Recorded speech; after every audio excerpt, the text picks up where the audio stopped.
let's hit up the Lions. You guys making me wait for this. Pat, I want you to give us man. your overview on what you expect out of the Lions this year before you start hitting in Stafford. Well, the NFC North is going to be tough this year, so I've got them at 8-8, which really pains me to say that when I went through the schedule. Now, I put this together before Edelman.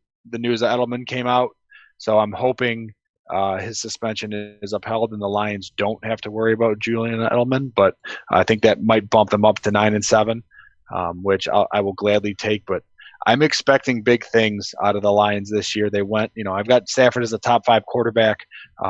They finally have what appears to be a decent stable of running backs.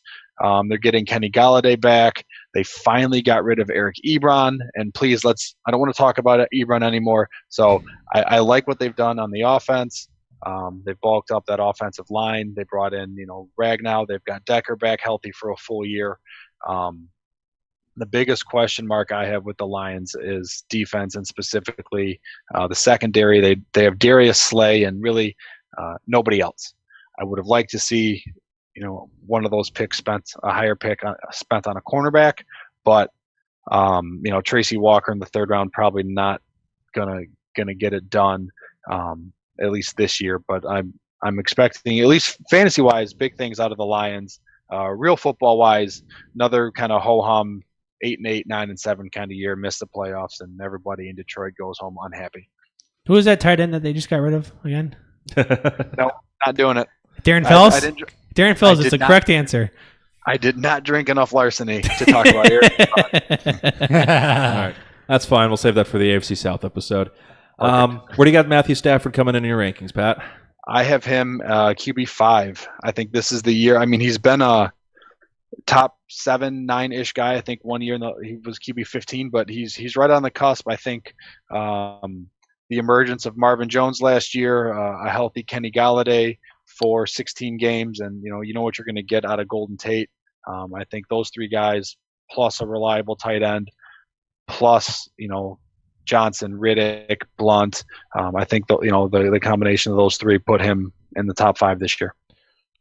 I'm pretty close to the year. I got him at 7. I do not see a reliable tight end on this roster, though, so I'm not quite sure where you're pulling that Luke from. Wilson. Or Michael Roberts. Michael Roberts. Yeah. I've got him at 7 also. I think that he's, like I said when we talked Vikings, I think that Stafford is probably the most consistently underrated quarterback. I own him in Dynasty. He always finds a way to get it done. He slings it. Because of that defense, he does have to throw a ton. He's got the weapons. I like Blunt. I like Johnson. They still have Theo Riddick. I like Jones, who showed that he can be a true number 1. Golden Tate's always productive. So I like a lot of what they have on the offense. So, yeah, I call him Mr. Overlook. He finished with 17.1 points per game last year as the QB7. I think he posted his 2nd career lowest interception rate. It was below 2. 3rd time he's posted above a 5+ touchdown rate, which he's done 2 in the last 3 years. You're talking about consistency. The guy gets it done. No, he's a little, he takes shots. He was 20, finished 6th in interceptable passes at 26. And he had 36 danger plays, which was good for 5th. But when you get a guy like Stafford who's going to sling the ball a lot, you got to take the good with the bad. Yeah, I think you know what you're going to get with Stafford every year, and the investment I think the Lions have made in the offensive line is going to be hopefully seen more in the running game than the passing game, because we've seen what he's done the last probably 4 or 5 years. Really putting a lot of eggs in the Kerryon Johnson basket, hoping he's the answer, because we've burned through a lot of running backs here in Detroit. And the last good piece about Stafford, you can pick him up in the early 10th round. 9th round. Oh, he bumped up? He was 10.04 last I checked. He is 9.08 right now. All right, so he's slowly rising, but in the 9th round, that's still a steal. Yes. All right, Kerryon Johnson, the rookie coming in. What do you guys think of him? I like his ability to be a 3-down back. He had some injury problems in college, which is a little concerning. Blunt's there, so I think they're going to try to ease him in a bit. With Blunt and Riddick, you've kind of got behind him guys that can both take some running work and some passing work away. Amir Abdullah's dead. But I do like Kerryon Johnson. I think he flashes it this year. You may get a kind of Joe Mixon-esque level rookie season, maybe a little better than that to start. But ultimately, long-term in Dynasty, I absolutely love him, especially given his price. And then, in redraft, I think what's his ADP now? 710. It's fair. I don't hate it. No, I think it's going to rise, though.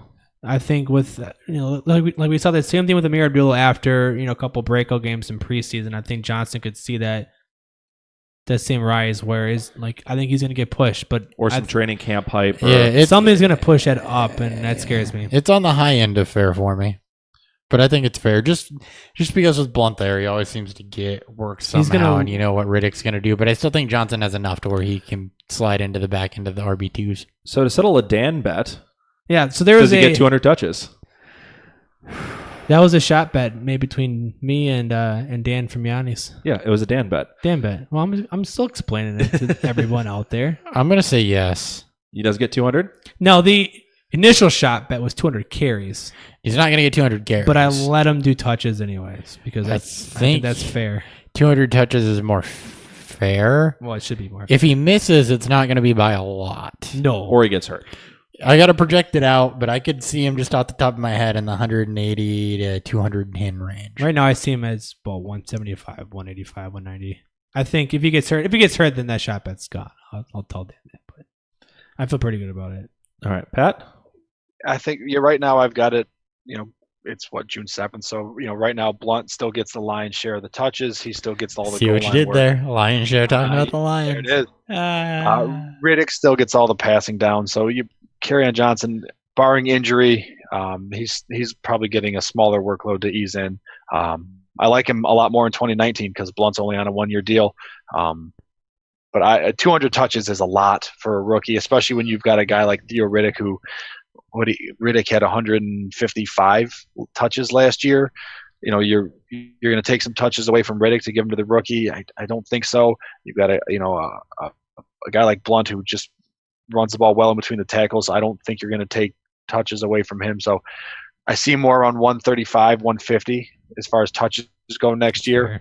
But again, barring any injury to Riddick or Blunt, those numbers will go up. But I like his potential the back half of 2018 and a lot more in 2019. You know what? I'm gonna change my answer because I agree. The more I think about it, the more I think on the high end he's probably about 180, 185.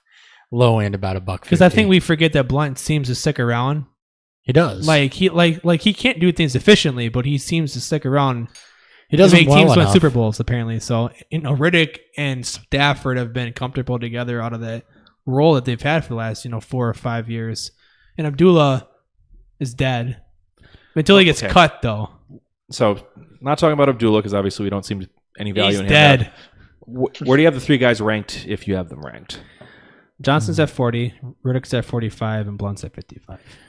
I think Johnson. I think Pat, you're onto something where I think Johnson could have a good second half 18. Yeah, that's kind of what I'm hoping for. Is just a straight up Lions fan. Take the fantasy football aspect out of it. I just want to see a good running back here in Detroit. I'm sick of the Reggie Bushes, the Mikel Leshores, Javid Best. Hey, Javid Best was amazing until he broke himself. So yeah, like 18 concussions. Yeah, until he landed on his head trying to front flip into the end zone. What could have been? So, yeah. I had Kerryon Johnson at 34th, but I think that might have been a little too high. I actually like Theo Riddick where I've got him at 42nd. And, I mean...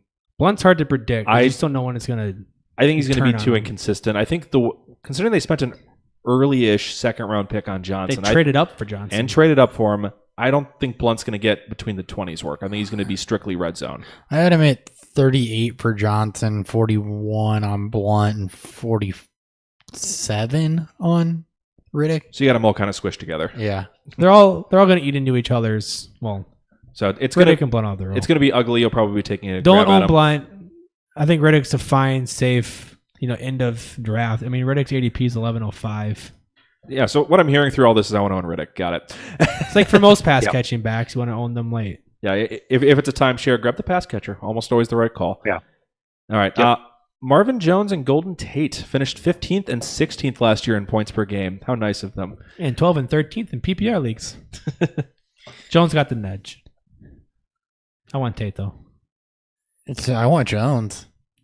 But I love them both. I love them both, though. So that's what we've learned tonight. Pat loves touchdowns. Yeah. That should be your Twitter tagline is Pat loves touchdowns. I got to change this. I'm hosting a redraft podcast, and my Twitter handle is Dynasty Pat. Change it to redraft Pat. I'm going to work on that. Redraft Pat. Who loves touchdowns? Dynasty _redraft in quotation marks _Pat. Perfect. I like it. I would just do redraft Pat. Yeah, I'm on the Marvin Jones side. I think Tate's consistent, but I think Jones flashed more upside while still being consistent. So he was fantastic. Jones was fantastic last year. They both were. Tate was playing through a AC joint sprain. And he still led the league in yak. Yeah, he was still first in catch rate. That's what he does. And that was the same injury that kept Hogan out for like a month. Tate's a fucking beast. And I think at the end of the day, I think that's where Stafford looks to first is Tate. Golden Tate was my first love coming out of college.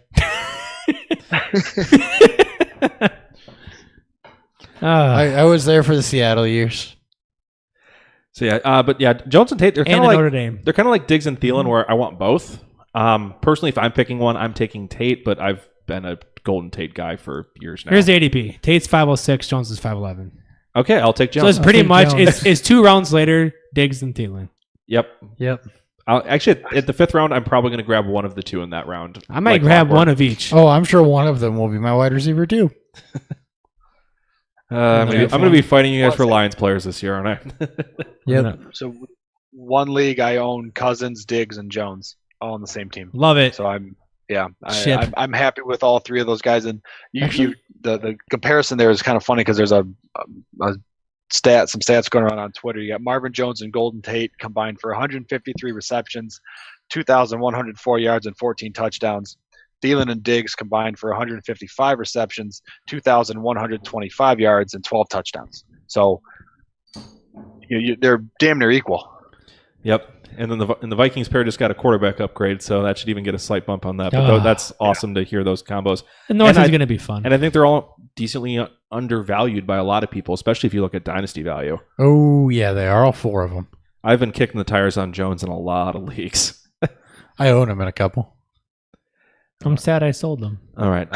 So possible breakout candidate, Kenny Golladay. And that's why I sold Jones. This falls under the Steelers and Vikings philosophy for me, except they don't have a tight end, so it might be a little bit better than that. Maybe get some more red zone luck, which is pretty much what we expected him from last year, which didn't happen because he couldn't stay healthy. But I think you're right. I don't know if he gets enough of the consistent volume to be a weekly flex guy. I'm assuming if anything happened to Tate or Jones, he's immediately a wide receiver 3. Yeah. He's my 53. Right now he's 1305 ADP in PPR leagues. And that's pretty much my notes. I think it'll take an injury for him to find fantasy relevancy week in, week out. Yeah. Because I think he's got some talent, but I don't think he's better than Marvin Jones. No. I say he's probably going to eat in a little bit to Marvin Jones's target share. I mean, he's the deep threat. He and Marvin Jones play a similar fashion, but I think that the trust is there with Stafford and Jones, especially after last year. So that gives Jones, in my mind, the nudge over Golladay and over Tate is just the trust factor, especially the deep ball and in the red zone. I mean, the 9 touchdowns from Jones last year kind of say it all for me. All right, and then lastly, tight ends. Any fantasy concerns about Luke Wilson or Michael Roberts? No. Wait, concerns. Concerns? Yeah, Luke Wilson and Levine Toilolo have combined for 16 receptions on average during their careers. Michael Roberts has the inside track of this job. I don't know how pretty it's going to be, but he's the guy. It's still an upgrade over Eric Ebron. We made you say his name one more time. Can you tell I'm just a little bitter about that? No, can't tell at all. Not at all. It's got to be the bourbon speaking. Right, I don't know if any tight ends are actually worth owning here. Wilson's the more athletically, I guess, put together, but that's just based on player profiler. Yeah, I just put there are no redraft fantasy relevant tight ends in Detroit this year. They're my 31 and 33. You don't own There's them. a watch lister, though. Yeah, Roberts would be a watch lister. If we see anything in preseason, I'll be intrigued. Yeah, what 10 touchdowns in one season? Yeah, with Toledo, and it was on like 30 catches. Yeah, so he's the Darren Fells replacement, right? Is that what we're saying? Is Yep. The second coming of Joe Foria. Got it. There's the other one. I missed. End zone dances won't be as good. Dance like it was nobody's business. 3 receptions, 3 touchdowns for 6 yards, and 3 wonderful touchdown dances. Yep. The old Jerome Bettis stat line. Yeah. 5 carries, 5 yards, 3 touchdowns. RB1. Yep, the good old days.